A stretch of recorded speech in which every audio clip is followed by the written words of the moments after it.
profesor Leonardo Raffo nos va a presentar algunos resultados de su investigación de análisis económico del narcotráfico entre 1990 y 2009, desarrollada en el marco y el patrocinio, digamos así, de la Vicerrectoría de Investigaciones, en su convocatoria del 2011. Entonces, pues, lo dejo con Leonardo.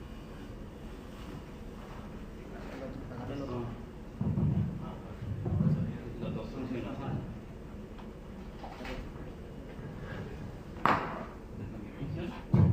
Permíteme eso también por si me quiero parar ahora.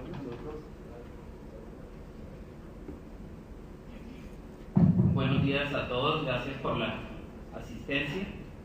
Pues este proyecto fue realizado también con el aval del Grupo de Conflicto, Aprendizaje y Teoría de Juegos, cuyo director es Boris Salazar, y el proyecto pues hace parte de una investigación más ambiciosa que va a seguir en el futuro probablemente sobre esta temática del narcotráfico. Y pues en esto hemos venido trabajando con Boris y con Javier y han surgido pues una serie de preguntas muy interesantes, así que pues quiero agradecerles a ellos por todo este trabajo que se ha hecho y también que está por hacer en el futuro cercano. Voy a presentar entonces unos primeros avances sobre esta investigación. Inicialmente hemos pensado hacer una charla los tres, pero tenemos realmente tanto por contar y por desarrollar que en realidad creemos que esta es la primera charla de otras que se van a hacer en el futuro, probablemente una o dos charlas más que se pueden hacer sobre esta temática. Bien, voy a presentar solo algunos avances, repito, esto es algo que pues se ha venido desarrollando, y esto hace parte pues de un problema de investigación cuya pregunta pues se planteó ya hace algún tiempo, que tiene que ver con la caída de los precios de la cocaína y la heroína como una tendencia de largo plazo que hizo que en promedio los precios. Una de esas hipótesis es que uno de los factores importantes fue el incremento de la productividad, tanto en los cultivos como en la producción de estas drogas ilícitas y en particular de las drogas duras, cocaína y heroína, ¿no? Bien, esta primera hipótesis de hecho fue planteada inicialmente por Mejía y Posada, y voy a comenzar con algunos hechos estilizados que se pueden detectar para el caso de la cocaína. Voy a concentrarme en este caso. Primero, los cultivos, pues se puede ver que crecieron de 1990 hasta el 2000, de ahí empezaron a bajar. Lo podemos ver aquí en esta gráfica. La tendencia de largo plazo es una tendencia decreciente, aunque en la primera década pues, de este periodo analizado más bien hay una tendencia creciente. Algo fundamental a observar como hecho estilizado es que se cumple el llamado efecto globo para los cultivos de hoja de coca seca.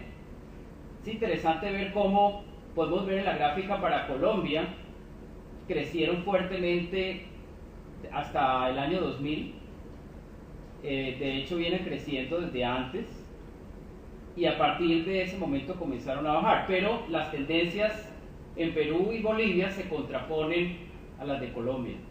Las tendencias de Perú y Bolivia pues muestran claramente una tendencia yuxtapuesta, y este es el elemento clave de ese efecto globo, que tiene que ver con que si la producción de drogas es perseguida o atacada a través de políticas de represión en un lugar, ese ataque hace que los cultivos y también la producción se relocalice, haciendo que la producción se expanda en otras latitudes. Bueno, la producción potencial de hoja de coca seca se incrementó durante los años 90. Esta gráfica muestra el comportamiento, aunque en la última década realmente pues ha habido una disminución. Bien, el efecto globo no solamente se cumple para los cultivos, sino también para la producción potencial de hoja de coca seca. También se puede observar esa juxtaposición de las tendencias para los países. Esta investigación pues llegó hasta el año 2009, básicamente porque las estadísticas de estas drogas se consolidan años después, pero vale la pena observar que en el último informe mundial de las drogas se tiene que para Colombia continuaron descendiendo la cantidad producida de hoja de coca seca. Aquí podemos observar en la diapositiva esto. Bien, la manufactura potencial de cocaína, o sea, la producción de clorhidrato de cocaína, creció de forma inestable hasta el año 2004 aproximadamente, y a partir de entonces descendió. Sin embargo, el descenso de la producción ha sido más suave, mucho más suave que el descenso de las hectáreas erradicadas. Aquí podemos ver algunas cifras. Cabe anotar que en los últimos informes mundiales sobre la droga no se han dado estimaciones puntuales. Esto, por supuesto, genera un cierto grado de incertidumbre. Por ejemplo, para el año 2009, observen el intervalo que se tiene ahí entre 842 hectáreas y 1111 toneladas métricas. Para el año 2010, un intervalo entre 776 y 1051. Es una gran variabilidad. Eso implica que la tendencia decreciente pues no se marca tan claramente por esta razón.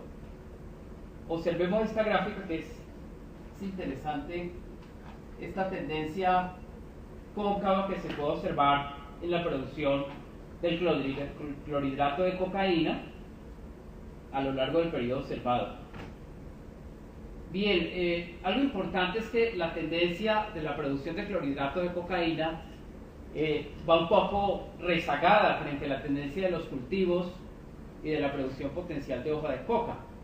Esto se debe pues a todo lo complejo del proceso, a que el proceso se lleva a cabo de forma transnacional, y esto genera un cierto rezago también en los datos de producción de cocaína ya terminada.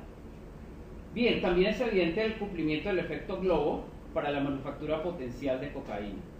Podemos verlo en esta gráfica.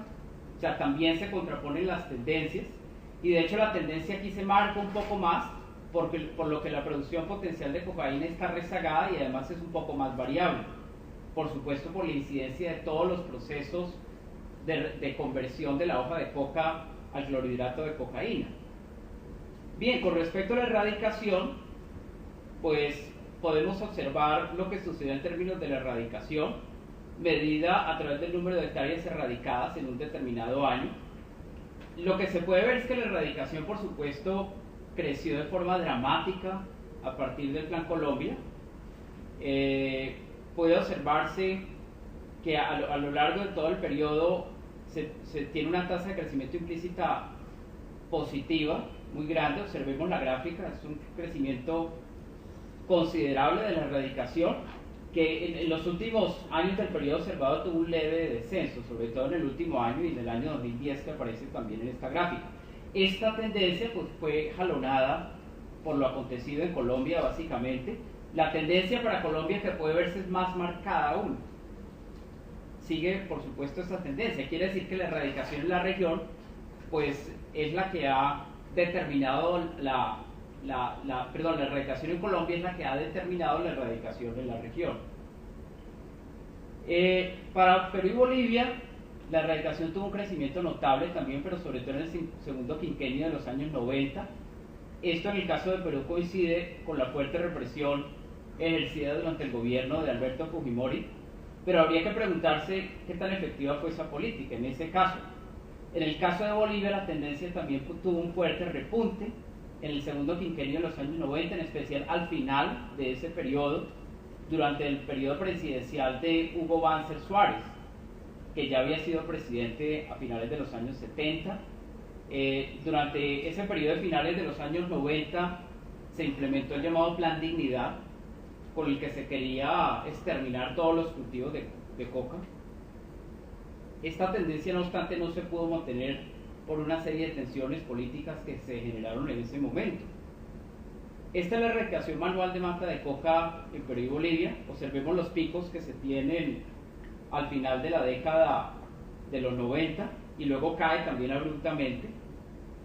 Bien, la interdicción se midió también a través de niveles absolutos, a través de las incautaciones, de acuerdo con los reportes de UNOC, y se construyó también un índice para tratar de normalizar esta medida entre 0 y 1, midiendo las incautaciones sobre la producción potencial de clorhidrato de cocaína. Bien, por supuesto en las incautaciones también hay un crecimiento dramático.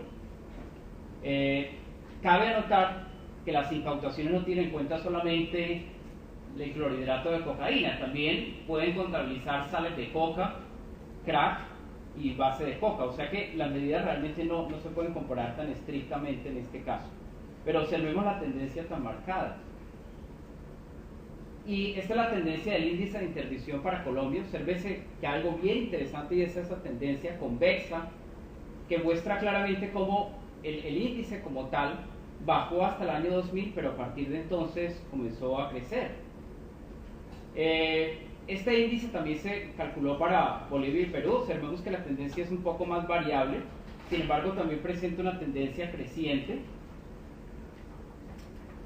Bien, para toda la región entonces la cantidad de cocaína incautada fue creciente también. Esto probablemente conllevó al incremento de las probabilidades de interdicción y destrucción de las drogas a lo largo del periodo observado. Bien, hay que anotar que las políticas de persecución, detección y captura de narcotraficantes realmente se han perfeccionado mucho en los últimos años, tanto a nivel técnico como estratégico, y con el apoyo pues de la DEA y de la ONU, esto efectivamente permitió el desmantelamiento de grandes carteles de la mafia, y recientemente también ha permitido la desarticulación de un sinnúmero de organizaciones más pequeñas y de bandas al servicio del narcotráfico. Esta, pues, hay que reconocerlo, es una de las razones por las cuales han disminuido las exportaciones de cocaína y heroína a los grandes mercados de consumo desde nuestro territorio. Este fenómeno pues ha sido particularmente notorio durante los últimos 4 años, que realmente no abarcan el periodo de la investigación, pero hay que mencionar esta tendencia.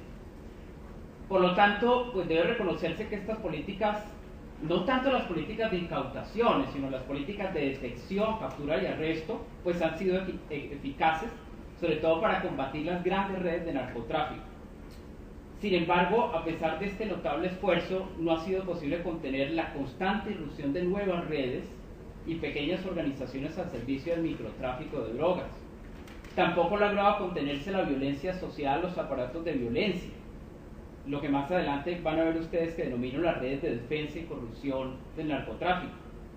De hecho, recientemente se ha presentado una aceleración de la violencia en las ciudades y regiones que antes tuvieron presencia de los grandes carteles de la mafia. Esto fue señalado recientemente por Boris y Christian en un escrito, y eso es algo que es importante tener presente. Veamos la tendencia de los precios, que es una de las cosas fundamentales acá.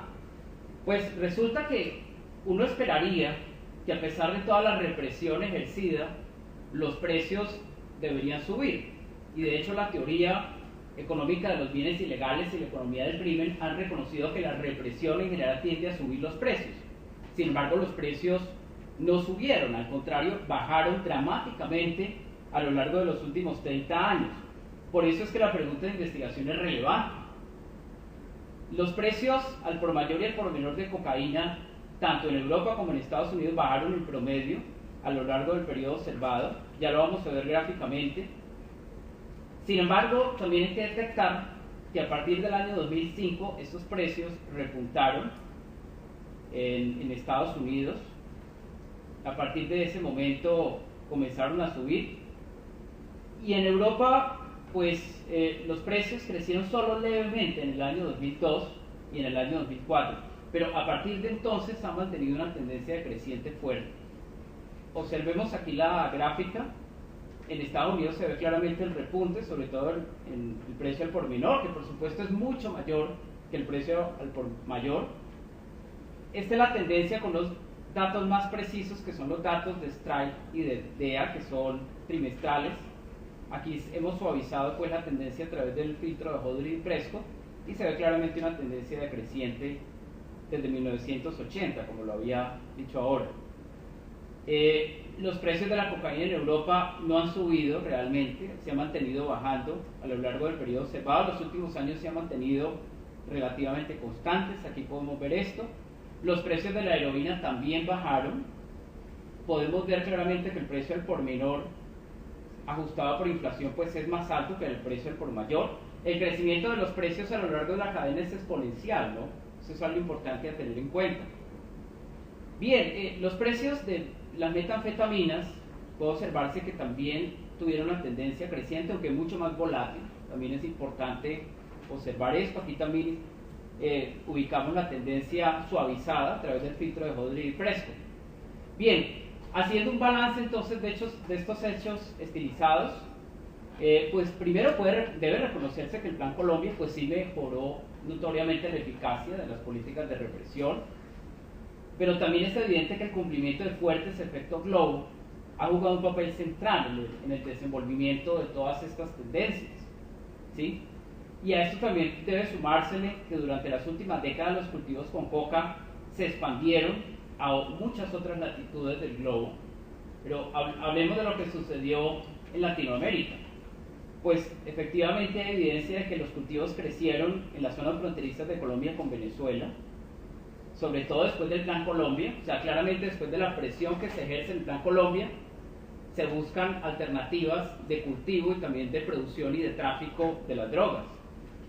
Por otra parte, pues es muy claro el papel que ha ganado México durante los últimos años, especialmente como lugar de tránsito, pero esto no solamente ha sucedido en México, también en Centroamérica, sobre todo en Guatemala, Honduras en Guatemala y Honduras, donde entre otras cosas la violencia ha crecido enormemente también en la última década.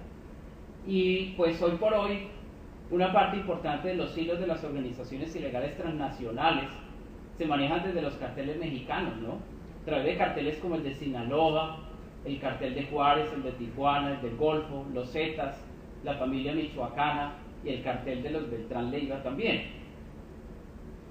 De hecho, también se ha reconocido que Ecuador ha jugado un papel clave como territorio de tránsito y estación para el lavado de activos, con alta presencia de precursores químicos, flujos de armas usadas por narcotraficantes y también grupos armados ilegales. Pero es interesante ver que en países como Argentina, Chile y Brasil también se ha presentado un incremento notorio en las actividades de tráfico y distribución de drogas. Y de hecho también ha crecido el consumo considerablemente. El consumo no solamente de cocaína, sino de bazuco, lo que en el sur llaman el paco, también ha crecido considerablemente en esta región. Bueno, con todo esto pues resulta fácil entender por qué la guerra contra las drogas no ha sido efectiva, pero como una estrategia global durante el periodo de análisis. La mayor represión en un lugar pues genera incentivos para que las actividades se desarrollen en otros lugares, dando incluso en algunos momentos lugar a una expansión de la actividad a nivel global. Esto fue lo que sucedió a lo largo del periodo observado, ¿no?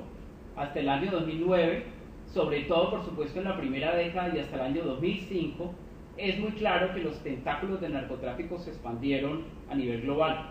Y aquí pues no solamente la producción de cocaína y heroína, también sobre todo la producción de drogas sintéticas, ¿no?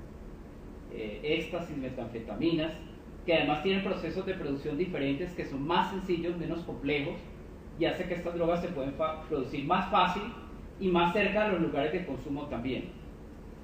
El resultado de todo esto es que los precios de las drogas muchas veces no suben como resultado de la represión como debería esperarse, pueden llegar a bajar. Así que aquí hay otra explicación del enigma fundamental de la baja de los precios, y es la presencia de fuertes efectos globo, que a lo largo del periodo observado pues llevaron a la relocalización de los cultivos y los centros de producción y tráfico, pero también a su expansión, especialmente, como lo decía, hasta el año 2005. Bien, voy ahora a referirme a algunos avances teóricos en la materia. En este caso hay que recalcar que debido a que son actividades ilegales, pues las estadísticas no son muy precisas. Esto hace que las explicaciones teóricas pues sean realmente el foco fundamental del análisis y sean la bitácora de vuelo para la investigación. pues se desarrolló un primer modelo teórico sobre las redes del narcotráfico y sus interacciones, y este modelo pues se basa en que realmente no es posible comprender el funcionamiento y la operación del narcotráfico sin entender lo que sucede con las redes que constituyen su base estructural. Y por esa razón pues empezamos a pensar en la cuestión de las redes del narcotráfico, cómo evolucionaron las redes ligadas a los diferentes carteles también, y en general estas redes. Y por eso pues aquí hay unas primeras reflexiones teóricas sobre estas redes alrededor de este primer modelo teórico. En primer lugar, las redes de producción y tráfico pues crean las bases sociales para el funcionamiento y reproducción de una tecnología de producción y tráfico de drogas. Ese es como un primer ámbito del narcotráfico a ese nivel, la parte de la producción y el tráfico. Pero por otra parte están las redes que también para todas las actividades de carácter ilegal. La tecnología de producción y tráfico pues se constituye por una serie de dispositivos y procesos económicos que garantizan el funcionamiento de toda la cadena productiva de las drogas ilegales.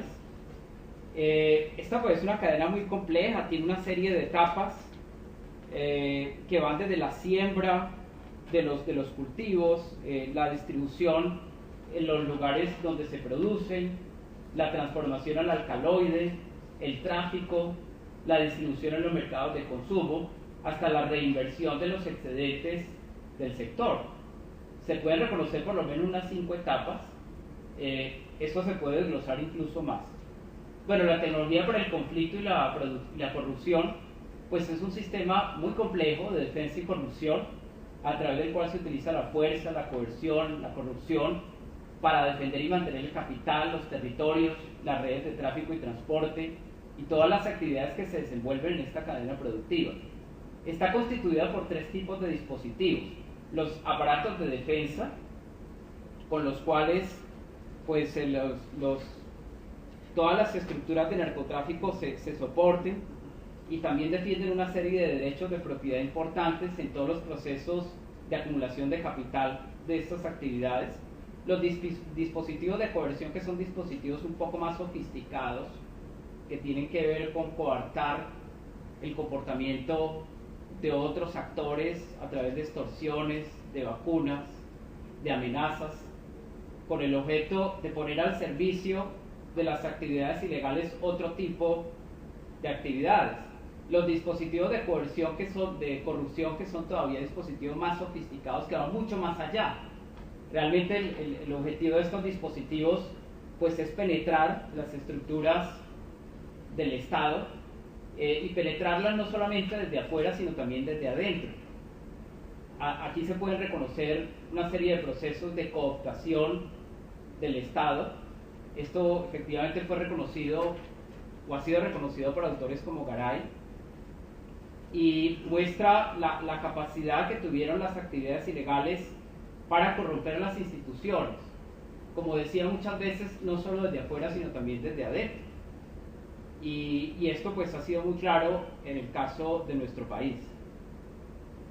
Bien, este modelo es un juego secuencial en 2 etapas, en el cual interactúan 2 agentes: los narcotraficantes, que en este caso se pueden entender como los agentes que actúan como empresarios ilegales, y los agentes que actúan al servicio de ellos para realizar actividades de defensa, de coerción y de corrupción.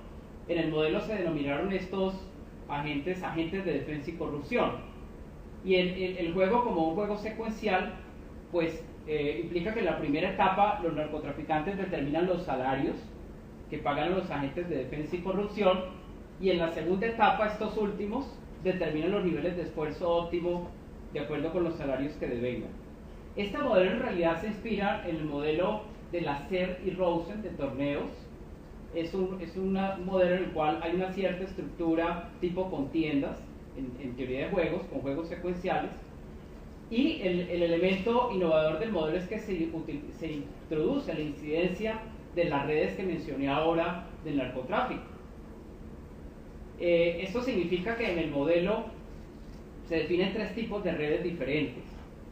Por una parte, las redes de los narcotraficantes entre sí, es decir, la red de vínculos sociales en la que se basan todas las interacciones entre los narcotraficantes, que generalmente es una red densa, que además depende mucho de vínculos fuertes y de relaciones íntimas entre los propios narcotraficantes, en un tipo de relación pues muy contradictoria, ¿no? En la cual a pesar de la violencia que se puede desarrollar entre un par de narcotraficantes o varios, pues predomina la cercanía entre ellos.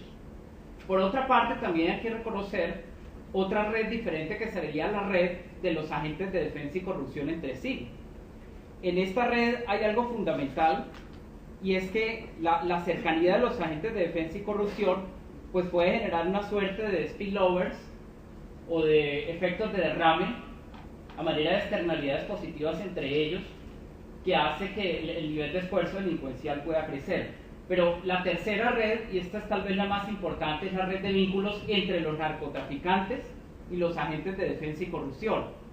Estos vínculos, que constituyen una red de cartitas, son la red fundamental en este modelo.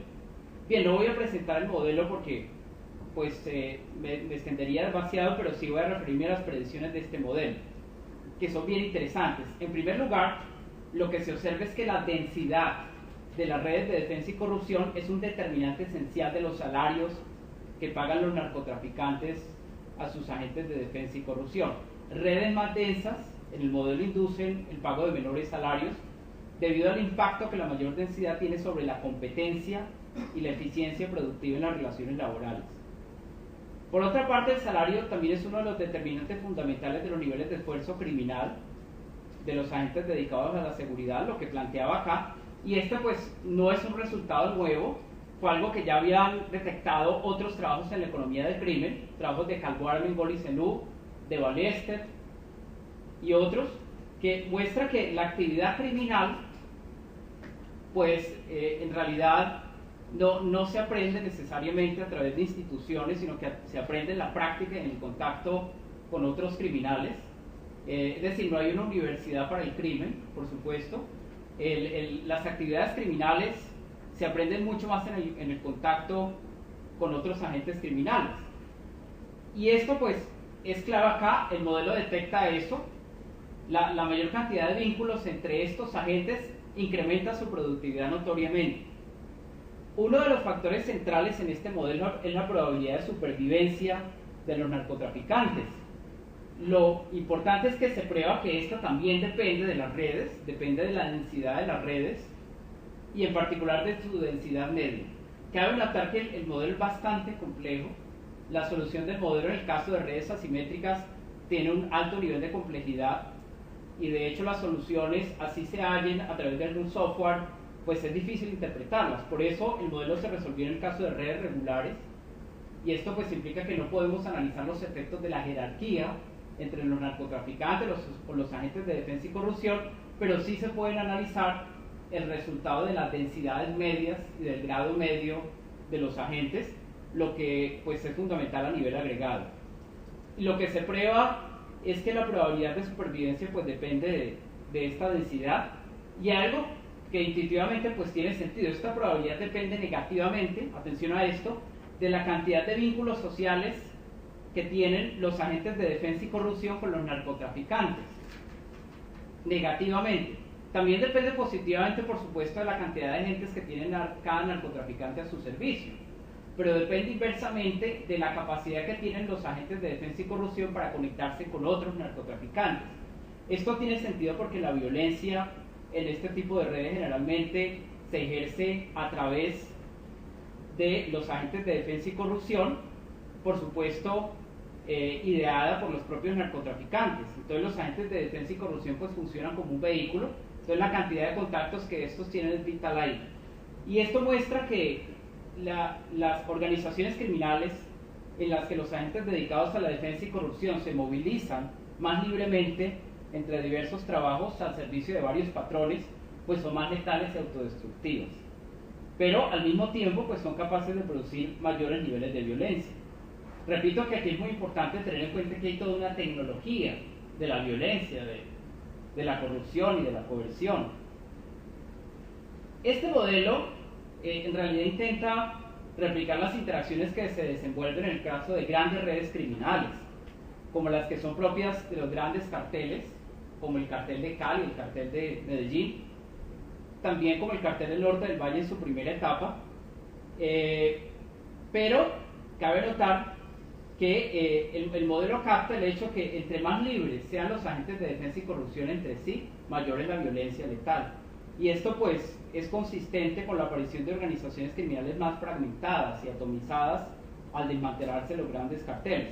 La mano de obra pues se tornó más libre e independiente hasta el punto de que estos empresarios pasaron a estar subordinados a los guerreros. Esto es algo muy importante que se puede identificar si uno hace un recorrido por la historia del narcotráfico, que por demás pues es apasionante, ¿no? Y es que después de la llamada era del narcoterrorismo, de 1984 a 1995, cuando es abatido Pablo Escobar y se desmantela el cartel de Cali, empiezan a cambiar las grandes estructuras de narcotráfico, hasta el punto en que los agentes de defensa y corrupción, o los guerreros en términos de lo que plantea Duncan, pues empiezan a ser los líderes de estas estructuras. Esto quiere decir que en el modelo que se desarrolló, la estructura que se tenía era que los líderes, los que actúan como líderes en el contexto de un juego secuencial son los narcos y los seguidores son los agentes de defensa y corrupción. Lo que puede pensarse es que más o menos a partir de mediados de los años 90 se empieza a invertir esa lógica. O sea que algo muy interesante sería desarrollar el mismo modelo en una estructura líder-seguidor al Stackelberg, pero invirtiendo la jerarquía de los agentes. Bien, este modelo también da algunas luces sobre la solución del enigma de la baja de los precios. Por esto, se puede ver que en el modelo existe una relación proporcional entre los salarios y los precios. Así que es evidente que el incremento de la densidad de las redes de defensa y corrupción, propiciado por la entrada de más personas al negocio, o sea, más narcotraficantes y también más agentes de defensa y corrupción, de la mano de la globalización de estas actividades ilícitas y por la aparición pues, de estructuras ilegales más atomizadas, pero con mano de obra más móvil y abundante, pues puede ser un factor clave para entender la baja de los salarios pagados a la mano de obra y de ahí también la baja de los precios. De hecho, también esto es consistente con la baja de los márgenes de intermediación en algunas fases de la cadena productiva. Pues esta es nuestra tercera hipótesis. La tercera hipótesis es que el incremento del tamaño y la densidad de las redes del narcotráfico es algo que incidió en la tendencia a la baja en los precios de las drogas duras y también de los salarios de algunos de los agentes que participan en esta cadena productiva. Esto es consistente con la explicación que ofrecen Costastorti y de Graui en algunos estudios. Ellos plantean algunas ideas que vale la pena mencionar. Aducen que los procesos de globalización que se han consolidado durante las últimas décadas han inducido bajas en los márgenes de intermediación, básicamente por tres fenómenos. Por una parte, una transformación de las estructuras de mercado hacia estructuras menos monopolísticas y más competitivas. Esta es una idea de Hellman y Krugman, que fue planteada también para otros contextos. El incremento en la eficiencia del tráfico de estupefacientes, por varios factores: descenso en los costos de transporte, uso de nuevas tecnologías de información y la sofisticación también de los mercados financieros, que ha cambiado, transformado las técnicas de lavado de activos. Y finalmente la disponibilidad de mano de obra calificada y también de bajos ingresos en mayor medida. Estos autores aducen que este factor llevó a una entrada masiva de más personas al narcotráfico. Pues bien, estos factores 2 y 3 pues, están ligados a los aspectos determinantes de la tercera hipótesis que acabo de plantear. Bien, la eficacia y los efectos de la llamada guerra contra las drogas dependen de la estructura de las redes al servicio del narcotráfico. Esto es algo que la literatura tradicional en la materia hasta el momento no ha reconocido, y es que en general la incorporación del análisis de redes a este campo pues es innovador.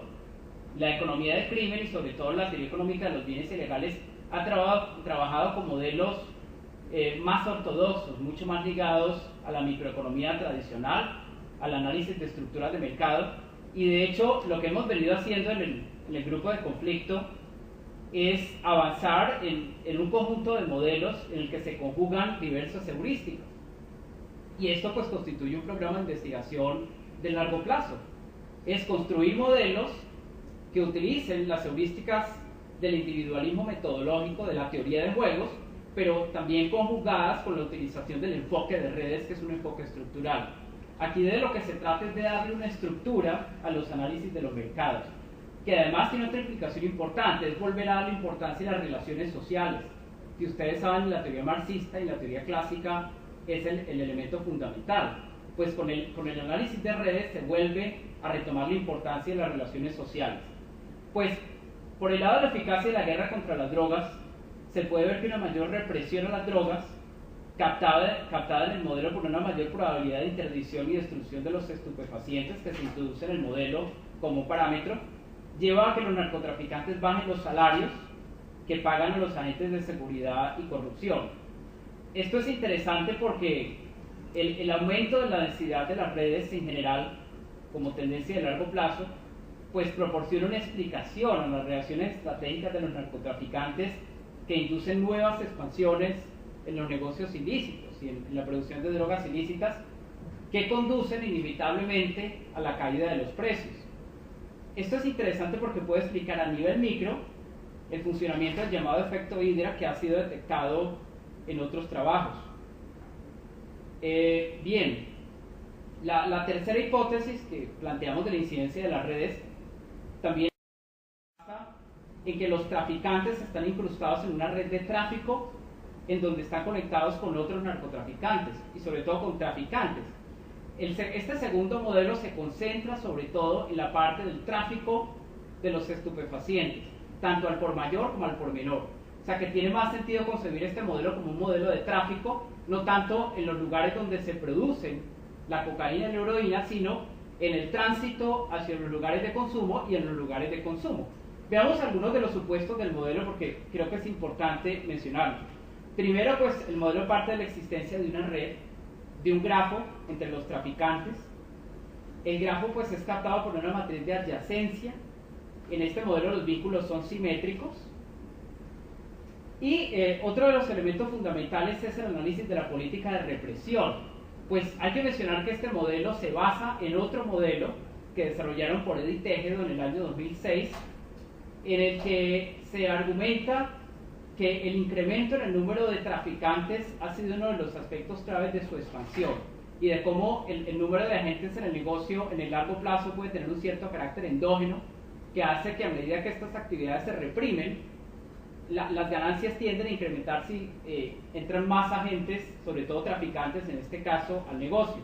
Entonces, otro de los aspectos claves del modelo es la probabilidad de captura y de detección de los narcotraficantes, que es esa ecuación 1.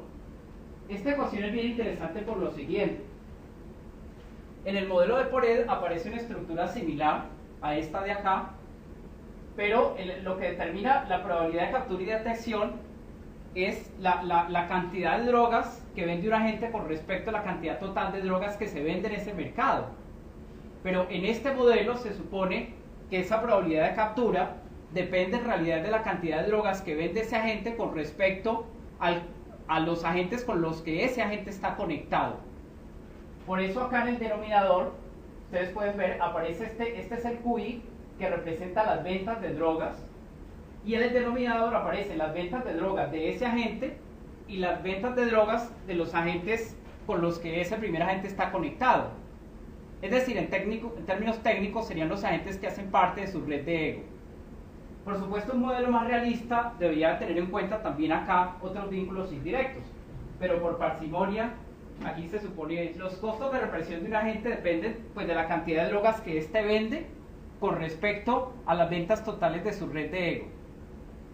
Pero también depende inversamente de la cantidad de drogas que venden sus colegas.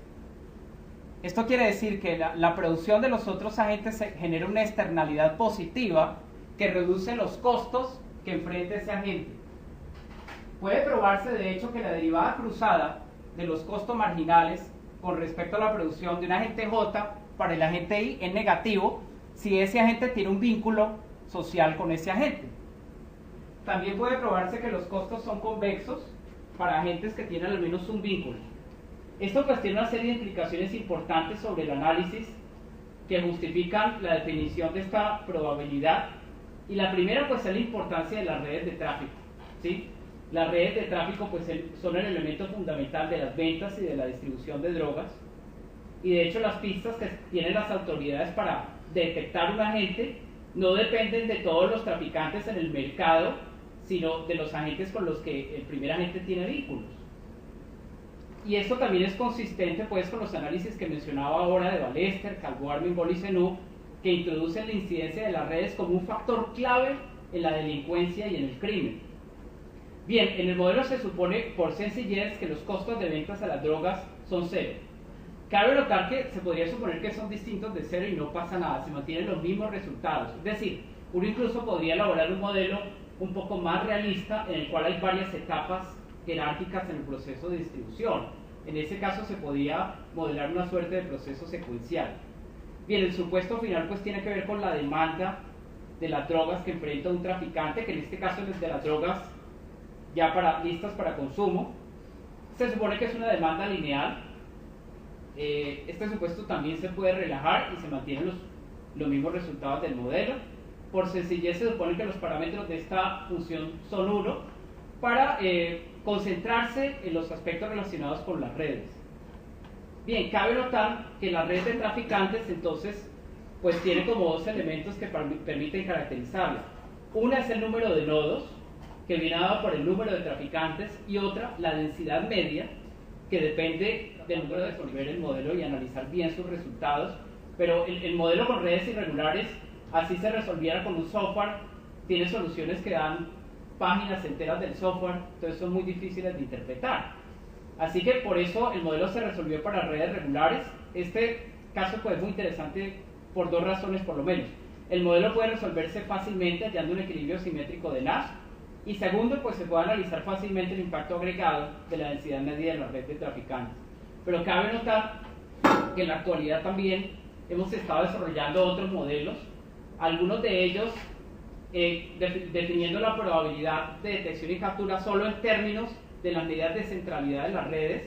Esto permite simplificar la solución y resolver el modelo también para casos de redes irregulares. Y en esos casos, entonces se puede captar claramente el impacto que tiene la jerarquía de los agentes. De hecho, hemos ya resuelto algunos de estos modelos para redes como la red tipo estrella, para redes de jerarquía agrupada, para redes de mundos pequeños, que son fundamentales porque las redes de narcotráfico hemos probado que tienen las características de redes de mundos pequeños. Así que por este lado pues hay mucho por hacer, ahí puede decirse todo un trabajo hacia el futuro en el desarrollo de estos modelos. Bien, se resuelve entonces el problema que enfrenta cada traficante. Las soluciones son esas. La primera representa la cantidad que vende un agente individualmente, y la segunda la cantidad agregada que se vende en el mercado. Puede verse que estos resultados dependen de dos cosas: de N, que son los nodos de la red, o sea el número de narcotraficantes, y D, que es la densidad media de la red. Veamos entonces algunos resultados. Bueno, el primero es que se corroboran los resultados que ya habían obtenido por Eddy Tejedo en su modelo. El primero es que un incremento en la intensidad de la represión, que en este caso está medido por el parámetro E. Ese parámetro E que mencioné ahora depende de la sanción que reciben los narcotraficantes y también de otro parámetro H, que es la probabilidad de que sea detectada una transacción por cualquier agente. Pues en este modelo se probó que un incremento en la intensidad de la represión, ceteris paribus, conduce a una disminución de la cantidad vendida de drogas. Esto pues muestra claramente el efecto represivo como tal, ceteris paribus. Por otro lado, un incremento en el número de traficantes conduce a un incremento de las ventas agregadas. Esta gráfica es bonita porque muestra la cantidad de drogas de equilibrio como una función del nivel de represión, pero esta todavía es más bonita. La cantidad de drogas de equilibrio como una función del número de traficantes. Obsérvese que es cóncavo. Algo importante a notar es esto: en el modelo el parámetro E, el anterior, está en los reales, pero el N se definió como una variable discreta, lo mismo que el grado medio de los agentes, por lo que estamos trabajando en redes. Esto genera una dificultad que parece menor, pero que a la hora de obtener los resultados del modelo es relevante, y es que no se puede hacer cálculo, ¿no?, para esos dos parámetros. Entonces esto implica mayor nivel de complejidad. Bien, un incremento en la densidad media de las redes, ceteris paribus, causa un aumento en las ventas agregadas de drogas. Miren esta gráfica tan bonita. ¿Cierto que es bonita? También se muestra esta forma cóncava. Claramente hay una tendencia creciente, pero algo muy importante aquí es esto, es ese límite que se observa acá. ¿De qué depende ese límite? ¿Ustedes de qué creen que puede depender ese límite que aparece ahí? O sea, el incremento de agentes y de la densidad media tiende a hacer crecer la producción, la represión la disminuye. Pero hay un límite que viene dado por esta asíntota. ¿Qué creen ustedes que de hecho hacen que el consumo como tal esté limitado? Bien, pues también se pueden ver una serie de efectos sobre los precios, pero antes es bueno aclarar un poco el efecto de la densidad media. Una mayor densidad media de las redes pues produce una mayor cantidad de externalidades positivas entre los traficantes. Si estoy más cerca de un narcotraficante, probablemente voy a ser un mejor narcotraficante.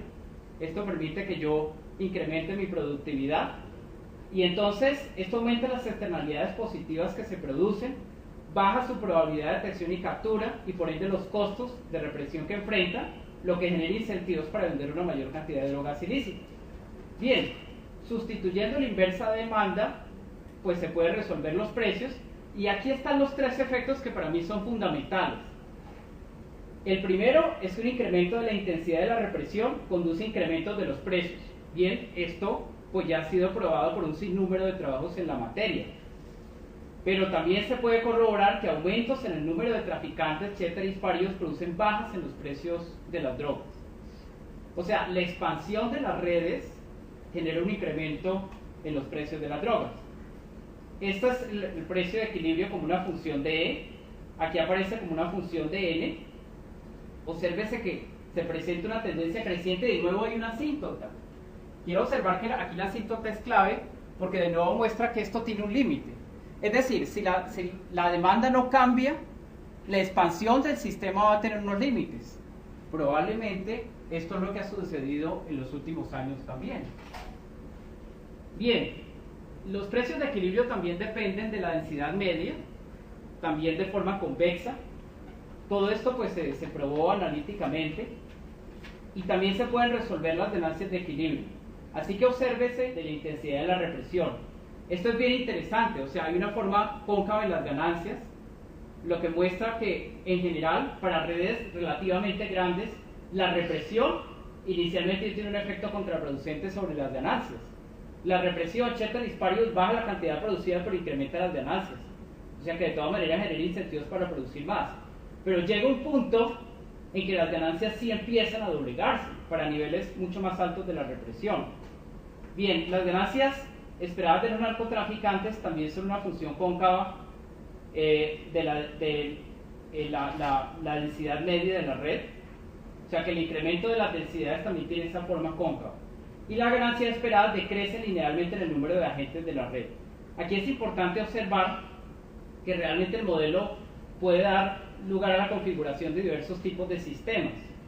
Para redes muy pequeñas se da un resultado paradójico y es que la represión siempre incide de manera negativa en las ganancias, lo que implica que para ciertos mercados que son todavía muy pequeños la represión es muy efectiva, pero cuando se supera un umbral de tamaño de la red, entonces la represión se puede volver contraproducente en las ganancias. Pero ya alcanzado a niveles muy altos puede suceder de nuevo lo contrario. Esto es coherente con una teoría que desarrollaron otros autores, teoría de puntos de quiebre, que implica que los mercados ilegales no son lineales.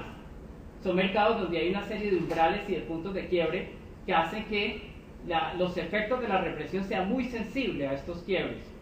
O sea que un modelo tradicional pues no da tantas luces sobre esto, sobre cómo funcionan ese tipo de sistemas. Bien, se corrobora entonces de nuevo la hipótesis de Calvo-Armengol y Selou, según la cual pues, las actividades delincuenciales se potencian a medida que las redes delincuenciales se expanden. Redes más grandes y o más densas conllevan la realización de un nivel agregado mayor de esfuerzo delincuencial. Esto pues proporciona de nuevo evidencia teórica a favor de la tercera hipótesis y puede ser importante también la explicación de la tendencia a las bajas de los precios. Bored y Tejeda pues muestran, repito ahora, que nuevas y más flexibles organizaciones pues van a incidir también negativamente en los precios y positivamente en la cantidad producida. Mientras tanto, Costa-Stort y Graue, pues como ya lo mencioné, aducen que la baja de los márgenes de intermediación también es un elemento clave, resultado de la expansión a escala global de estas estructuras. Pero estos autores, estos dos autores o cuatro autores, pues analizan esto más en el contexto de transformación de estructuras de mercado, no tanto de transformación de redes. Repito que en este trabajo hay algo de base fundamental, es que se aduce que detrás del funcionamiento de unos mercados está el funcionamiento de unas redes sociales subyacentes. Y en ese sentido pues puede decirse que los mercados ilegales son un claro ejemplo de embeddedness o de incrustamiento de unas actividades mercantiles en unas redes que subyacen a esos procesos. Colkins y Reuter, en un artículo más bien reciente, explican contundentemente por qué usualmente sucede lo anterior y por qué a medida que las redes de tráfico se hacen más grandes y más de estas, también pueden ser más inocuos los esfuerzos de una mayor represión a las drogas. Ellos dicen, un factor más sutil es que la red de distribución, aquí se refieren por supuesto más a la red de distribución, sobre todo en los mercados de consumo, es más robusta en mercados más grandes. Las redes de distribución de drogas están incrustadas en una red social más grande. Entre más grande el mercado de drogas, más densa es la red de distribución subyacente.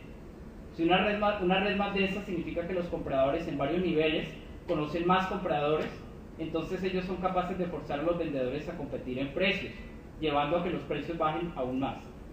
Aquí puede verse que obviamente los mecanismos no son sencillos. Bien, quiero pasar ahora a hablar de algunos hallazgos empíricos.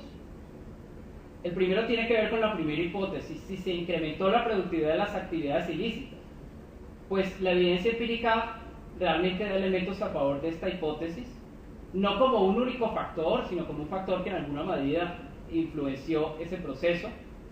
Cabe notar que el sustento teórico de esta hipótesis se expuso en un modelo de equilibrio general que desarrollé hace algún tiempo, en el cual se muestra claramente cómo una mayor productividad conduce a una baja de los precios, entendiendo la productividad no solamente como un incremento de la eficiencia de los procesos productivos, que ya como tales son complejos, sino también un incremento de la eficiencia de las redes de tráfico. Bien, pues un análisis de la metodología de estimación de los rendimientos por hectárea y de los factores de conversión que se utilizan, pues deja claro que estos procesos son difíciles de medir. Sin embargo, en muchos pasajes de los diferentes informes de monitoreo de cultivos, en eso hicimos pues una revisión exhaustiva, se deja claro que a lo largo de las últimas décadas se presentaron avances tecnológicos importantes en los procesos de producción de cocaína, ¿sí? Se advierte que se han dado nuevos cambios y avances tecnológicos, tanto en la parte de los cultivos de variedades de coca más productivas, más resistentes a la represión, como de los procesos de solución y de decantación del alcaloide, en el caso de la cocaína. Esto efectivamente se reconoció en el caso de Perú y Bolivia. Se reconoció que los procesos de transformación de hoja de coca PVC a lavado o clorhidrato de cocaína pues tuvieron un vuelco tecnológico, y esto implicaba una revisión de los factores de conversión, ¿sí? Bien, y efectivamente pues varios estudios han confirmado que estas técnicas se han mejorado mucho en Bolivia y Perú recientemente. Obviamente la realización de nuevas estimaciones permitiría tener mejores mediciones de productividad, pero la evidencia empírica exploratoria corrobora que hay una relación inversa entre los precios de la cocaína, en el caso de la cocaína, y la productividad en su fabricación. Esto lo hicimos con una serie de variables proxy que no voy a presentar por las limitaciones de tiempo, pero efectivamente puede corroborarse eso. Bien, se estimaron también algunas regresiones, y estas regresiones también dan evidencia a favor de esta hipótesis. Pero aquí hay que advertir que estos modelos econométricos pues tienen problemas de entrada.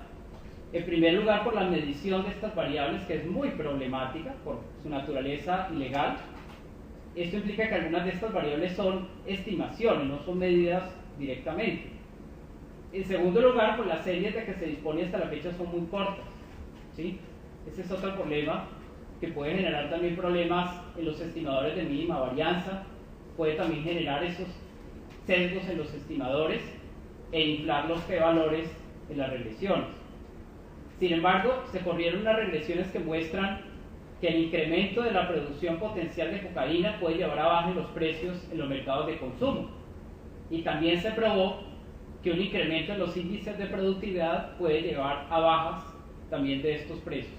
No voy a presentar estas regresiones también por limitaciones de tiempo, pero repito, debe advertirse que son ejercicios de carácter exploratorio que no permiten hacer predicción en ningún momento, solamente permiten tener alguna evidencia de carácter cualitativo, ¿sí?, de las relaciones de causalidad a nivel cualitativo. Pero también hay evidencia del cumplimiento de la segunda hipótesis, la presencia de fuertes efectos globo. Bueno, sobre eso pues hicimos un trabajo bastante dramático, podría decirse, con estas regresiones por la dificultad de los datos, y después de probar con muchos análisis y de pensarlo, pues decidimos que había un modelo que sí se ajustaba de forma muy interesante, es un modelo SUR, para analizar la tendencia de las hectáreas cultivadas. El modelo SUR pues permite examinar empíricamente los determinantes de las hectáreas, pero viendo las aparentes correlaciones que pueden existir entre las perturbaciones de las hectáreas para Bolivia, Perú y Colombia por separado, que es la región objeto de análisis. Este SUR pues tiene una ventaja. La primera es que es un modelo más robusto, un sistema de ecuaciones, y segundo pues que nos permite trabajar con más datos, o sea, la cantidad de datos se triplica. Entonces captura las correlaciones de los términos de error entre las regresiones que explican el número de hectáreas para los principales productores. Pues bien, corrimos unos modelos tipo SUR. Aquí tengo las definiciones de las variables, ya las voy a explicar. Los resultados de estos modelos SUR son interesantes. Observemos esta regresión. Aquí en esta regresión aparecen las tres ecuaciones. Las variables dependientes son las variables de hectáreas al pormenor. Cabe notar que todas estas variables se expresaron en logaritmos por dos razones. Porque puede haber los problemas de medición, se minimizan de esa manera, y además pues se disminuye la variabilidad de estas variables. Bien, introdujimos también esta variable, la tercera variable que aparece acá, es una variable muy interesante. Son las hectáreas cultivadas de los otros dos países.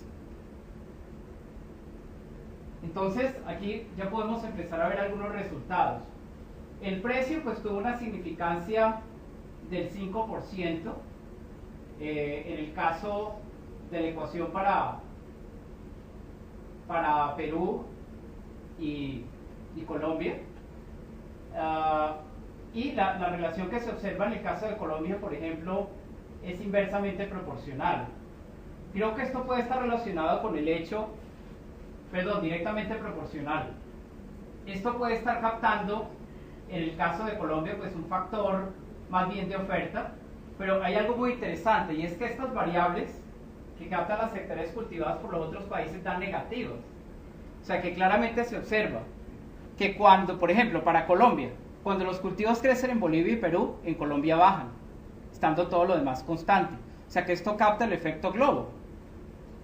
También se introdujo esta cuarta variable, que es una variable que muestra el logaritmo de la erradicación de los cultivos. Esta variable se rezagó porque la variable de hectáreas pues no tiene un efecto sincrónico. El efecto relevante de la erradicación es un efecto ex post. Se puede ver también algo llamativo, es que para Colombia la variable es significativa y da un efecto positivo. Sin embargo, la magnitud del efecto pues es muy baja, ¿sí? Esta tercera variable es una dummy que capta un efecto de cambio estructural que se definió de manera diferente para cada país. Para Colombia se definió a partir del Plan Colombia, o sea, como el efecto a partir del año 2001. Y aquí sí se puede ver claramente el efecto del Plan Colombia. O sea, esto muestra dos cosas. El Plan Colombia sí tuvo una incidencia importante. Observemos que esta variable es significativa, tiene signo negativo, la de la primera columna, y esto muestra que el Plan Colombia pues afectó sobre todo la erradicación, lo cual es evidente porque fue donde más recursos se invirtieron. Esta DAMI de cambio estructural, en cambio, tiene signo positivo, lo que muestra que esa tendencia de las hectáreas cultivadas pues pudo ser compensada por los otros factores en juego. Bien, algo interesante acá es esto. Las variables de interacción, que son las terceras variables, pues implican que se capta el efecto globo. Efectivamente, el test de Broich-Pagan pues muestra que hay evidencia de correlación entre las perturbaciones aleatorias entre las regresiones, y esta matriz de correlaciones muestra algo interesante, y es que a pesar de que estas variables captan de manera explícita o materializan el efecto globo, se percibe una correlación importante aquí entre Perú y Bolivia, que se puede percibir aquí en la matriz de correlaciones. Esto es interesante porque puede mostrar que entre los dos países pues puede haber un cierto grado de correlación. Esto, me parece, se puede deber a los procesos de integración vertical de la cadena que se han tenido a lo largo de este periodo, que implican una mayor cercanía entre Perú y Colombia. Bien, hicimos un experimento luego, fue correr el mismo modelo, pero sacándole la variable de interacción del efecto globo, a ver qué pasaba. ¿Por qué? Al hacer eso, pues evidentemente ese efecto va a pasar a ser captado por las perturbaciones aleatorias. Y efectivamente así sucedió. Sacamos esa variable, en general los resultados se mantuvieron. Obsérvese la DAMI para Colombia, de plan Colombia conjugada con la erradicación tiene un signo negativo, y es un impacto bastante fuerte. La variable de la erradicación sola tiene un efecto positivo. ¿Qué puede estar generando ese efecto positivo? Pues que los cultivos, la erradicación fue contraproducente sobre todo en los años 90. Como la regresión tiene en cuenta los dos periodos, pues capta eso. Pero algo muy interesante es que al sacar esa variable de interacción, ahora las correlaciones de la matriz de correlación de residuales se vuelven negativas. O sea, claro, ya no está la variable de interacción, entonces esos efectos interactivos son captados por las correlaciones entre las perturbaciones, y eso muestra que las correlaciones ahora se hacen negativas. Antes eran positivas. Entonces, eso es bien interesante porque muestra la importancia de este modelo sur, que lo importante es que este modelo, por supuesto, puede hacerse más robusto en la medida en que se vayan teniendo más observaciones. Repito, el modelo no permite hacer predicción y en cambio tiene un signo positivo. Esto pues estaría mostrando que en el caso de Perú, realmente la erradicación en la época de Fujimori pues no tuvo el efecto esperado, en realidad. Bien, estos son algunos de los resultados empíricos. Ya para terminar voy a plantear algunas conclusiones. Bien, primero pues se detectaron tres fenómenos que explican el enigma fundamental: la presencia de avances tecnológicos de diversa índole e incrementos en la productividad de las actividades ilícitas. Esta fue la primera hipótesis. En segundo lugar, la presencia de fuertes efectos globo, que implica la relocalización de los cultivos.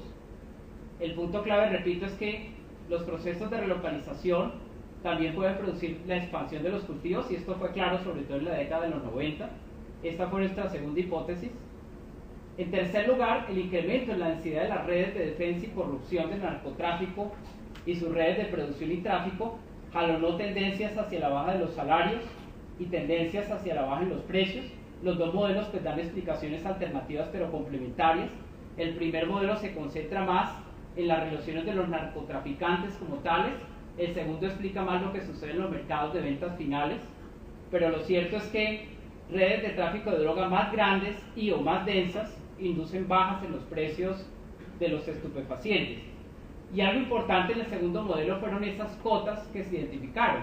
Ahora, ¿qué explica el cambio, el punto de inflexión de los precios en el último quinquenio de la década pasada? Pues probablemente una reversión de los factores que explicaron la baja de los precios de las drogas. Es decir, probablemente las redes a nivel internacional ya han llegado como a un punto de saturación que es difícil superar, y probablemente también en algunos casos, como el caso de Colombia, la represión se volvió mucho más eficaz, sobre todo en el caso de la erradicación de los cultivos. Esta pues fue la tercera hipótesis. Cabe mencionar que la segunda hipótesis y la tercera pues están íntimamente relacionadas, porque las transformaciones de las redes ilegales y las reacciones estratégicas de los narcotraficantes a nivel micro pueden conducir a la relocalización y expansión a nivel geográfico de las actividades ilegales, de manera que pueden explicar la presencia de efectos globo a nivel macro. Bien, aquí hubo un factor que no mencioné y realmente no se exploró lo suficiente, sobre todo por la limitación de los datos. Créanme que es bastante difícil pues tratar de tener bases de datos amplias en este caso, y tiene que ver con el consumo de drogas sintéticas, ya lo había mencionado. Es evidente que el consumo de drogas sintéticas, que ha sido enormemente creciente, sobre todo en la década anterior y en la actualidad, pues también es otro factor que puede incidir en la baja de los precios, ¿no? La presencia de una mayor variedad de drogas, potencialmente sustitutas de la cocaína, como las metanfetaminas, pero aquí hay que notar que otras de estas drogas sintéticas no son buenas sustitutas. Y también, pues, es evidente que esto ha incidido en que la elasticidad en el consumo de cocaína y de heroína haya crecido también en los últimos años, sobre todo en el largo plazo, porque los estudios empíricos muestran que el consumo de estas drogas es más elástico en el largo plazo que en el corto plazo. Pero la evidencia empírica muestra que el consumo de cocaína y heroína en realidad se ha mantenido muy estable. Por eso es que les decía que estas gráficas cóncavas del modelo captan muy bien lo que ha sucedido. ¿Por qué el consumo es estable? Porque probablemente no ha habido muchos nuevos consumidores de cocaína pura, sino que son los consumidores que empezaron a consumir mucho antes y que por los procesos adictivos pues mantienen el consumo de drogas de forma relativamente, porque sí, se consume menos cocaína pura, pero se consume más cocaína impura. ¿Cuál es el resultado de esto? Pues un incremento enorme del consumo de bazuco en las grandes ciudades en Colombia, un crecimiento enorme de las ollas. Por ejemplo, en el caso del Valle del Cauca, en Santander de Quilichao, el crecimiento que se ha presentado en el consumo de heroína, de cocaína y de bazuco ha sido enorme. ¿Sí? Incluso se ha sofisticado la manera como se consumen estas drogas. Por ejemplo, como se consume la heroína, se puede consumir no solamente inyectándola, sino a través de gotas en los ojos y de otros métodos que son bastante novedosos. Y esto muestra pues la gravedad de este flagelo, ¿no? A nivel interno. Y es la multiplicación de estas ollas. Pienses en el caso de Cali, por ejemplo. La cantidad de ollas que hay bajo el dominio de diferentes bandas de microtráfico es increíble. Bien, en segundo lugar, la presencia de los anteriores fenómenos pues también explica que los precios hayan bajado dramáticamente a lo largo del periodo observado, a pesar de las cada vez más fuertes políticas de represión aplicadas. Sin embargo, pues el cambio de estas tendencias en la última década también puede ser explicado por la reversión de esos factores, que también es importante tenerlo en cuenta. Y lo interesante es que esto está cambiando enormemente en la actualidad. Entonces hay mucho por hacer por eso en este campo, y por eso estamos realmente en este momento apenas comenzando a desarrollar la investigación. Y esto mismo pues se explica en la parte de la ineficacia de las políticas de represión, ya sean de erradicación e interdicción como estrategia global. ¿Sí? El problema es cuando estas estrategias son estrategias globales. Combatir esto en el contexto de redes transnacionales es bastante complicado, especialmente cuando las redes pues tienden a fragmentarse pero a crecer más. Evidentemente uno podría pensar que la fragmentación baja la densidad media, pero esto depende también de qué pasa con algunos de los sectores o de los tramos de la red o de los entornos concretos que se estén analizando. Bien, pero también debe reconocerse en tercer lugar que el Plan Colombia pues mejoró significativamente el nivel de eficacia de las políticas antidrogas, pero solo en Colombia, lo cual pues en parte es lógico, pero es evidente que los efectos globo ahí son relevantes. Bien, hay que reconocer que los organismos de control en Colombia han perfeccionado las estrategias para perseguir y capturar a los capos de las organizaciones ilegales. Estas políticas que se han logrado desarticular un sinnúmero de organizaciones delictivas de forma exitosa. Esto debe reconocerse, hay un proceso de mejoramiento ahí, y es un proceso de mejoramiento que me parece a mí se basa, sobre todo en el caso de Colombia, en que en los últimos años las políticas de represión se han concentrado más en las etapas posteriores de la cadena productiva. Es decir, no tanto en la erradicación, sino en la interdicción, pero sobre todo en la captura de los nodos fundamentales de estas redes, que en alguna medida permite desarticularlas. Esto de hecho puede permitir avanzar en el diseño de políticas que ataquen de forma estratégica a estas organizaciones. Esto ha sido denominado por Hallward, Mengolsen, y Ballester como las políticas del jugador clave. Es decir, en el análisis de una red criminal se puede identificar algunos agentes o nodos que cumplen un papel de puente, un papel estratégico, cuya eliminación, por supuesto, puede fragmentar parte de esa red. Y algo interesante es que estamos analizando en el grupo de conflicto, aprendizaje y teoría de juegos, en el desarrollo de una serie de modelos que pueden poner en práctica esas políticas. Quiere decir que estos modelos podrían ser utilizados en un futuro por la policía o por organismos de control para detectar algunos agentes claves de estas organizaciones, y esto pues es algo bastante novedoso que se podría desarrollar. Bien, no obstante, no se ha logrado contener la irrupción de nuevas organizaciones y redes de microtráfico de drogas. Tampoco se ha logrado frenar la violencia creciente asociada a las organizaciones de microtráfico y en los reductos de las grandes organizaciones ilegales del pasado. El problema es que aún desarticuladas, las grandes organizaciones de narcotráfico siguieron operando reductos de las redes de defensa y corrupción que operaban a su servicio en el pasado. Y esto, repito, tiene que ver con el hecho de que en estas actividades las lógicas de acumulación pues tienen características diferentes, ¿sí? Lo que hace, por supuesto, que estas actividades sean muy particulares, ¿sí? La naturaleza ilegal de las actividades de producción y tráfico, así como el carácter criminal de su venta y su posesión,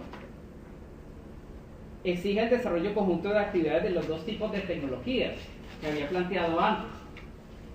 Esto significa que se trata de actividades complementarias que se desenvuelven al mismo tiempo de una forma pues que puede considerarse como dialéctica. Para ninguna empresa ilegal es posible producir, traficar y distribuir drogas ilícitas sin el funcionamiento de un sistema de defensa y corrupción que preserve la propiedad, vele por la seguridad y garantice el cumplimiento de los contratos en todos los eslabones de la cadena. Esto, de hecho, la existencia de estos aparatos de violencia es consistente con el análisis antropológico de Silva de Sousa, según el cual el sistema ilícito, como en el caso del narcotráfico, depende de tres fenómenos estructurales: uso racionalizado de la violencia ilegítima, corrupción y lo que él denomina valor confianza, que hace alusión a los vínculos estrechos, muchas veces de parentesco y amistad, que soportan las diferentes transacciones ilegales del narcotráfico. Bien, lo anterior pues revela que en realidad el efecto Hydra, en su verdadera envergadura, implica que las actividades ilegales poseen una gran capacidad para mutar y expandir sus tentáculos de violencia. Es decir, el verdadero efecto Hydra en realidad son los resultados que se ejercen sobre la violencia. ¿Por qué razón? Porque las actividades ilegales son muy versátiles, ¿sí?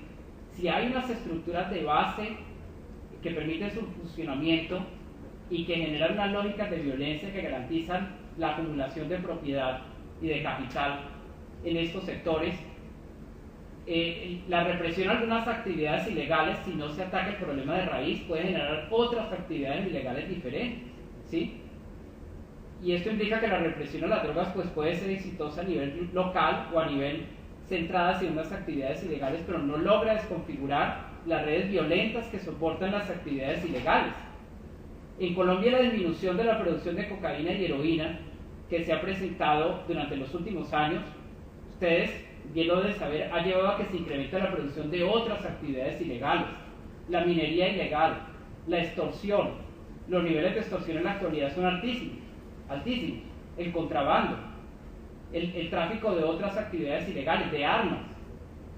Y repito, esto es viable por la presencia y el funcionamiento de tecnologías de violencia y corrupción y de las redes sociales que las soportan. ¿Cuál es entonces la salida?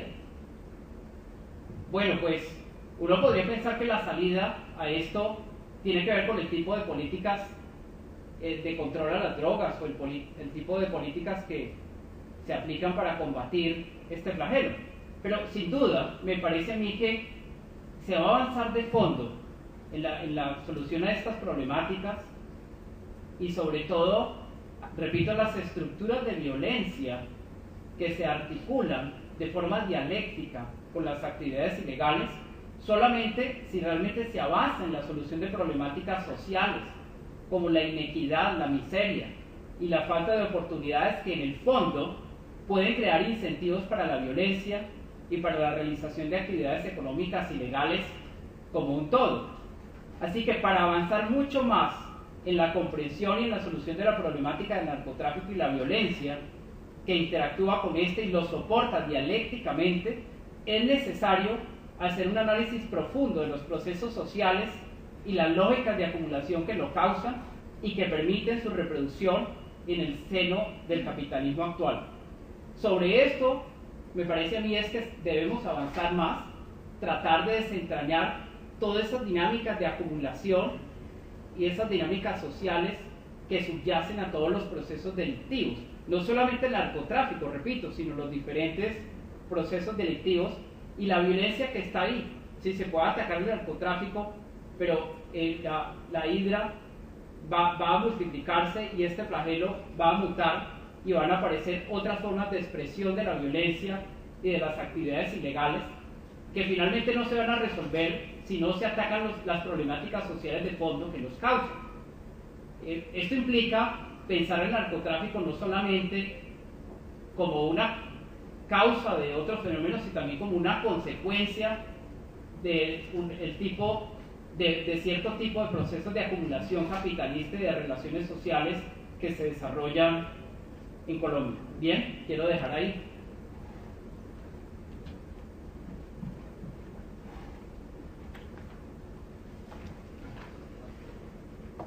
Bueno, agradecemos a Leonardo su presentación, la presentación del avance del proyecto.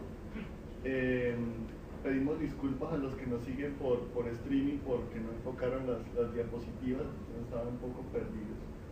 Entonces estamos pues, atentos a la discusión, a comentarios, preguntas, sugerencias. Bienvenidos. Sí. Pues que yo tengo una pregunta. Cuando vi pues, los resultados del modelo, vi que tenía como unas variables pues, como la interacción entre Perú, Bolivia y no me acuerdo qué otro país, era Perú y Bolivia. Sí. No vi a México.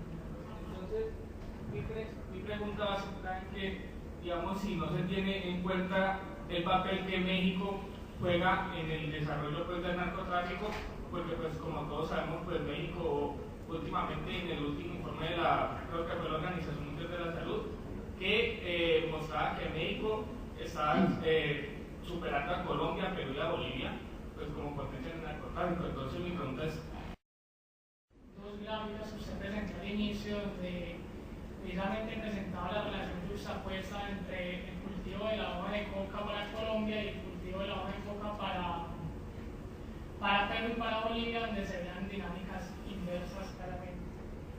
Lo que a mí me llevó a pensar desde ese inicio era que posiblemente el temario de la charla se versó en explicar de por qué las drogas ilícitas no subían de precio debido a que se estaba llevando un proceso de erradicación de la hoja de coca a nivel de la región. La explicación no podría darse también en cuanto a que si está reduciendo el cultivo de hoja de coca para Colombia, pero se está incrementando en los otros dos países, de alguna forma en el mercado internacional no se estaría viendo como compensada la falta de la producción de la hoja de coca en Colombia. De alguna forma se podría ver como que las cantidades producidas siguen siendo las mismas. Como usted lo presentaba, lo que se puede ver es que hay un efecto de desplazarse hacia otras regiones la producción de la hoja de coca. Por otra parte, digamos que eso para mí sería más en términos absolutos que relativos, como se puede ver en ese análisis. Por otra parte, yo veo que también me llamó mucho la atención de si era posible desagregar, fragmentar el efecto, digamos, que tiene los narcotraficantes y digamos, separarlo de la estructura, digamos, del crimen, en cuanto a que una política efectiva para que el cultivo disminuyera podría ser, digamos, erradicarlo en esos países que son como el clúster, que en estos momentos es la producción de la hoja de coca en Perú, Bolivia, Perú, Colombia y Bolivia. Perú creo que es el 56% ahorita que concentra la producción de cocaína en el mundo, según las Naciones Unidas. Entonces uno quiere desfragmentar realmente ese aparato productivo. Lo que debería hacer es que los narcotraficantes tuvieran o sea, que sus ingresos se vieran fuertemente afectados, y sería muy interesante como analizar esos dos efectos, o sea, simplemente como tratar al narcotraficante y separar el efecto que él tiene sobre el efecto que podría tener, digamos, toda la política que usted presentó ahorita de combatir las olas de violencia y todo eso, que en última no lo hacen los narcotraficantes, sino el aparato del crimen que está asociado a ellos. Simplemente era como esa apreciación que quería dar. ¿Alguien más?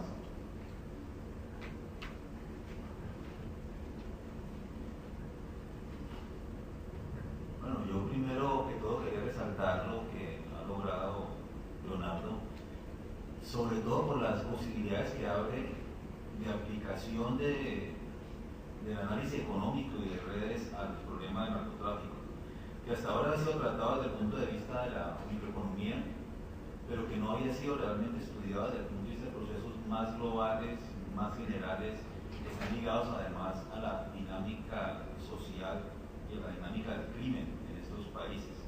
Yo creo que allí hay un aporte muy fuerte, y sobre todo hay la apertura de un programa de investigación que yo creo que es importante para entender realmente lo que está pasando. Son dos cosas. La primera es hasta dónde es posible estudiar la demanda. Yo sé que hay problemas de información gravísimos, y estudiarla además en un contexto teórico de redes. Es decir, la demanda ha cambiado, de hecho. Lo que tenemos es sospecha, porque no tenemos claridad sobre cómo ha cambiado. Pero la sospecha va primero en el sentido de que ha cambiado la edad de los consumidores, y al cambiar la edad han cambiado los gustos. Entonces la composición de los consumidores internacionales, tanto en Estados Unidos como en Europa y como en Colombia también, porque ahora es importante que Colombia, han cambiado. Y ha cambiado además también el tipo de bienes, digamos, la composición de la cesta de drogas también ha cambiado. De hecho, cuando mostrabas el gráfico sobre las producciones de metanfetaminas, uno veía que era terriblemente volátil. Y esa volatilidad tiene que ver con el ingreso muy rápido de productores independientes que estaban por fuera de las organizaciones más grandes. De hecho, hay una serie de televisión en Estados Unidos, acaba de terminar ahora, hace como un mes y medio, Breaking Bad, que tenía que ver con el surgimiento, la emergencia de un productor norteamericano en el sur oeste de Estados Unidos, en Albuquerque, de tipo de droga. Y lo que uno ve allí es que, en cierto sentido, se está independizando ya de la producción y la distribución que viene desde el sur. Y eso lleva a pensar en que habría que pensar la demanda también desde ese punto de vista. Yo no sé cómo estudiar la demanda, pero tenemos que pensarlo hacia el futuro, pero creo que ya hay un factor importantísimo. Y lo otro es algo que dice al final, que yo creo que hay que tenerlo en cuenta en todas sus consecuencias, es que la violencia como proceso incluso proceso de adjudicación de propiedad y como proceso de socialización, superó derechos al narcotráfico. Digamos, yo no creo, y estoy de acuerdo con lo que planteaste, que el narcotráfico sea la causa de nuestros problemas o que haya acelerado la violencia contra el narcotráfico, en cierto sentido retomado por los procesos violentos de acumulación, que ha llevado a que hoy las organizaciones actuales sean sobre todo organizaciones violentas que se han ido avanzando hacia la extorsión y afectar a segmentos de la población cada vez más grandes. El narcotráfico clásico es un narcotráfico que se exportaba, que crecía muy rápido en términos de reinversión de capital y en términos de lavado, pero el de hoy es muy diferente. Está muy ligado, está muy volcado hacia el consumo interno que hacia las ventas internas, y afectar además la vida social en las grandes ciudades del país. Esa parte del fenómeno es mucho más importante, digamos, y la parte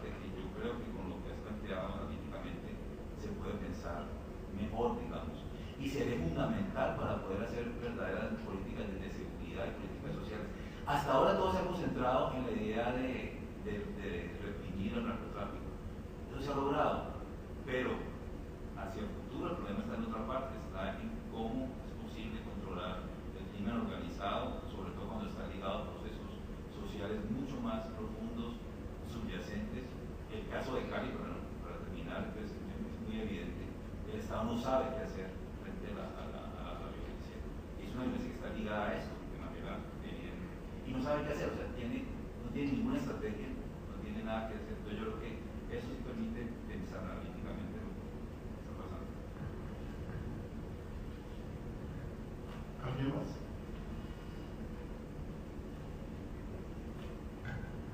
Profe, buenos días. Yo soy estudiante de Sociología. Carezco de los elementos, digamos que sin el conocimiento para interactuar con usted en los términos que han puesto en la exposición, pero me interesa particularmente saber si la incorporación del narcotráfico ha representado, digamos que una reestructuración en términos de clases sociales, y si se podría pensar esto como, digamos que un detonante de movilidad social específicamente hacia las clases altas.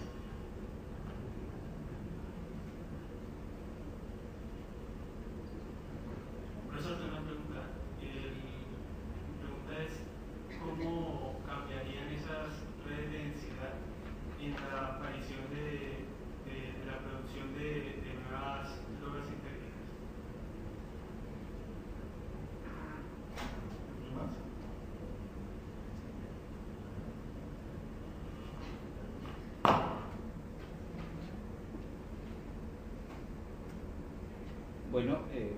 Bueno, muchísimas gracias por los comentarios y las preguntas. Yo creo que uno de los objetos siempre de estas charlas es la retroalimentación que podemos tener, y agradezco a todos por su asistencia y los comentarios, que todos me parecen muy pertinentes. Bueno, primero con respecto a la pregunta de Carvajal, ¿qué papel juega México? Pues hoy día juega un papel fundamental. México se ha convertido en el eslabón clave del tránsito de las drogas, de la heroína y de la cocaína a Estados Unidos, y los grandes narcotraficantes colombianos pues fueron reemplazados por grandes narcotraficantes mexicanos, que son quienes hoy tienen la capacidad de administrar buena parte de las rutas, de los contactos y de organizar las transacciones hacia el consumo final. Ahora, ¿por qué pues no aparece México dentro de las estadísticas? Porque realmente no hay estadísticas. Lamentablemente, para el caso de México, UNOC hasta ahora pues no ha hecho un trabajo sistemático de recolección de información.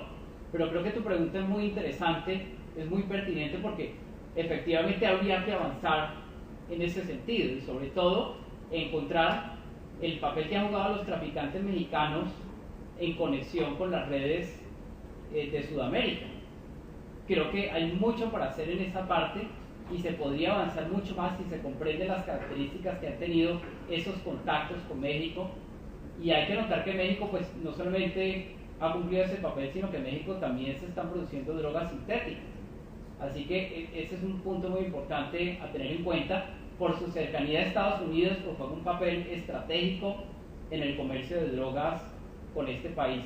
Y la violencia en México pues también, ustedes saben, ha crecido en unas tasas grandísimas. Entonces sí, creo que ese es un punto clave. No hay estadísticas en la actualidad, tocaría trabajar en ello hacia el futuro y tratar de trabajar de una forma creativa, tratando de obtener estadísticas a través de métodos no convencionales. Bueno, con respecto al comentario de Wilber, pues sí, sería muy importante, y es muy importante revisar las dinámicas inversas de los cultivos, y es evidente que en los años 90, que es cuando se da un incremento, para el caso de Colombia, pues el impacto del efecto globo es muy fuerte. No es tan fuerte en la década siguiente, por supuesto, porque es en la década de los 90 cuando empieza a crecer para el caso de Colombia. Así que obsérvese que hay un punto en el cual se cortan la línea para Colombia y de Perú. Esto muestra claramente la importancia de ese efecto en ese caso. Ahora, en esa primera década, pues para esos tres países el efecto sí logró compensar y más la baja que se estaba presentando en Perú y Bolivia. Por supuesto, no es tan simétrico para la década siguiente, porque ustedes pueden ver que el crecimiento para Perú y Bolivia en la década siguiente, por cuestiones de magnitud, pues es más suave, es más pequeño. Entonces, habría que tener en cuenta ahí la simetría y por supuesto también lo que sucede en otras latitudes, de lo cual lamentablemente pues no hay muchos datos, pero creo que sí sería importante tratar de precisar mucho mejor lo que pasa en otras latitudes con los cultivos, en las zonas de frontera, y no solamente con los cultivos, sino también con la producción ya del alcaloide terminado. Ahora es importante tener que en el paso del cultivo al alcaloide, pues implica que las tendencias se refuerzan para el caso ya del alcaloide terminado. Yo había mencionado que el efecto globo también se cumple en términos de la producción potencial de manufactura de coca, y esto se debe por supuesto que los efectos de productividad pueden magnificar los efectos del efecto globo a nivel de la producción. Ahora, desagregar entre los diferentes agentes, pues sí, creo que eso es fundamental. Eso se ha intentado hacer, hay que avanzar mucho más sobre eso, porque en el fondo aquí hay problemas de economía política en realidad, que son las tensiones que se dan entre las diferentes clases sociales que interactúan en estos procesos. Entonces, analizar lo que pasa con los traficantes como tales, los agentes dedicados a la defensa y a la violencia, y también los otros agentes, los distribuidores, los traficantes netos, pues es fundamental en el análisis. Si se pudieran tener estadísticas de los ingresos de cada uno de estos agentes, pues sería muy importante. Lo que sí se ha podido detectar es que ha habido una tendencia hacia la baja en los márgenes de intermediación de estas actividades, o sea que las tendencias de los precios al por menor y al por mayor en los mercados de consumo no siempre coinciden con las tendencias de los precios en los países productores. Hay que entender que esta es una cadena de producción y también una serie de redes muy intricadas, muy complejas, en las cuales hay muchos eslabones en el proceso productivo. Entonces me parece importante el comentario tuyo en ese sentido. Bueno, con respecto a lo que planteaba Boris, pues sí, muchas gracias por destacar pues algunos de los avances.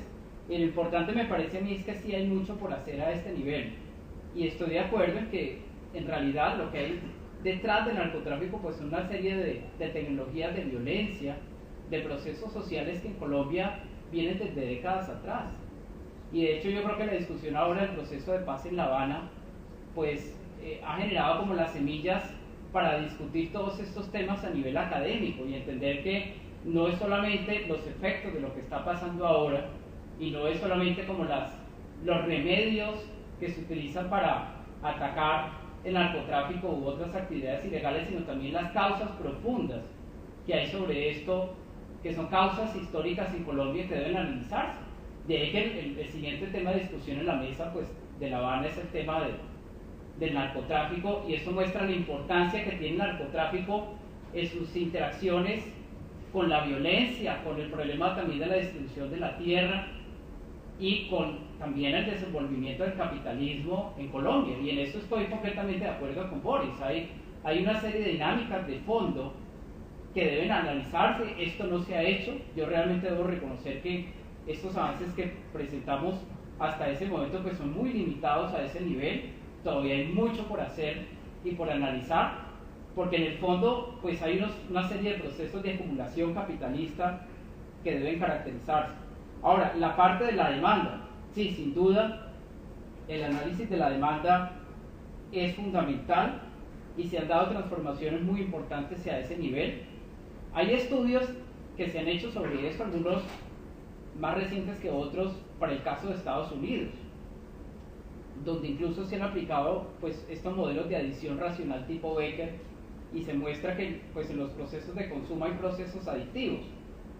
Para el caso nuestro, pues el caso colombiano, es más difícil acceder a estadísticas, habría que tratar de recabar información, pero sí me parece que el análisis del consumo es vital. Lo que he mostrado hoy pues tiene un gran vacío, y es que no se hace un análisis del lado del consumo. Creo que esa es una limitación notable que impide pues todavía sacar unas conclusiones definitivas, pero todos los procesos de diversificación del consumo son claves. Incluso creo que la evolución de las redes de consumo es vital, y ahí yo creo que a nivel teórico sería importante pensar modelos con redes que analicen el consumo y la producción de forma interactiva, porque lo que se observa es que el consumo de estas sustancias no es un consumo de un bien tradicional, es un consumo en red, ¿sí? En realidad, la inmersión de los agentes en el consumo de drogas depende de si los agentes que están en su entorno consumen. Los distribuidores de drogas a ese nivel juegan un papel clave. De hecho, lo que muestra la evolución del narcotráfico en grandes ciudades como Nueva York es que los métodos de distribución pues cambiaron radicalmente. En algún momento las relaciones sociales de los distribuidores se volvieron un elemento clave de cómo la venta incluso podía hacerse en las casas de los consumidores, y estos individuos pues actuaban como con ciertos niveles de amistad con los consumidores, y yo creo que eso es vital en la actualidad.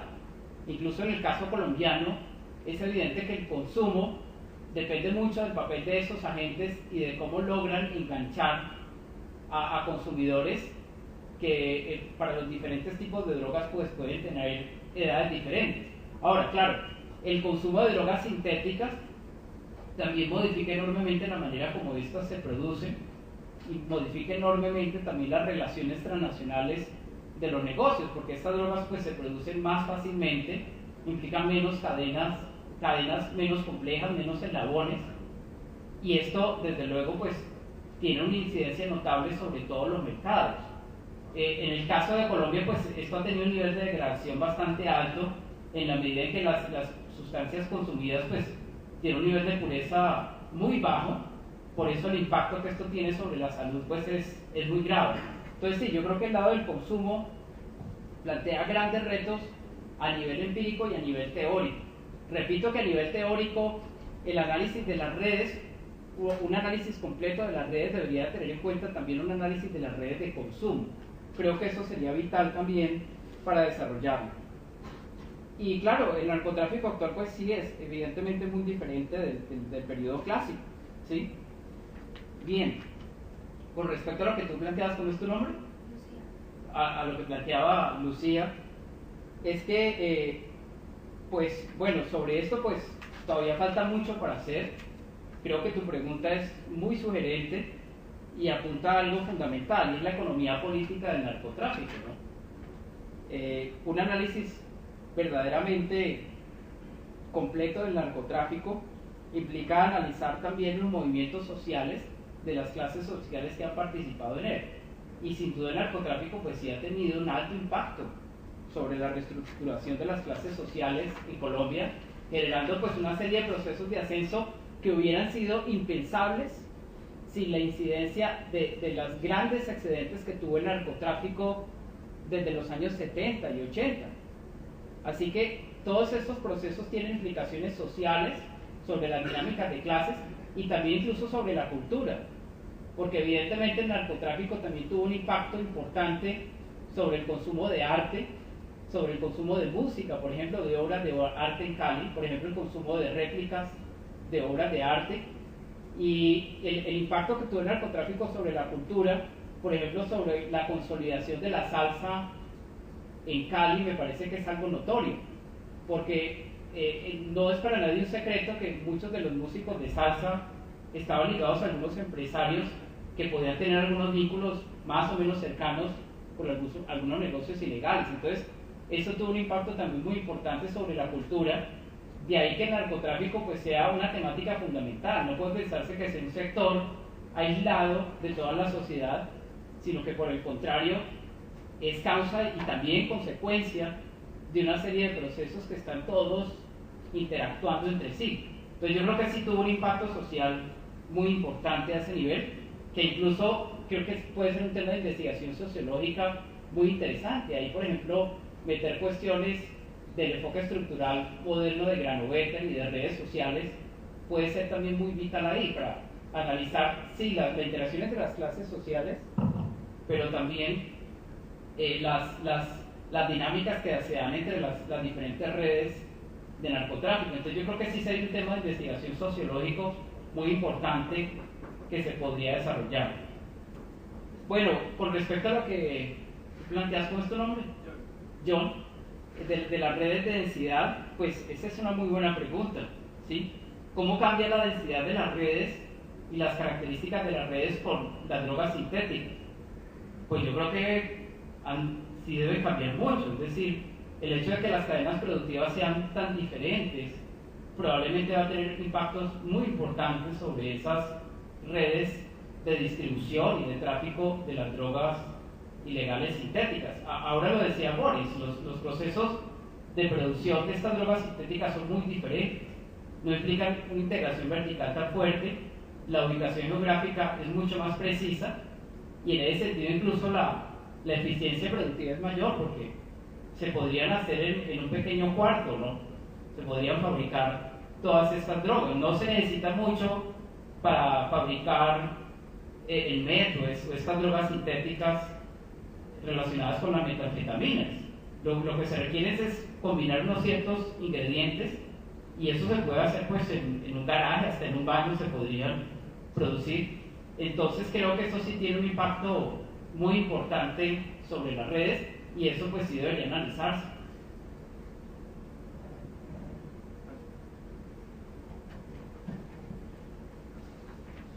Bueno, entonces muchas gracias a todos ustedes y a Leonardo por la exposición. La próxima.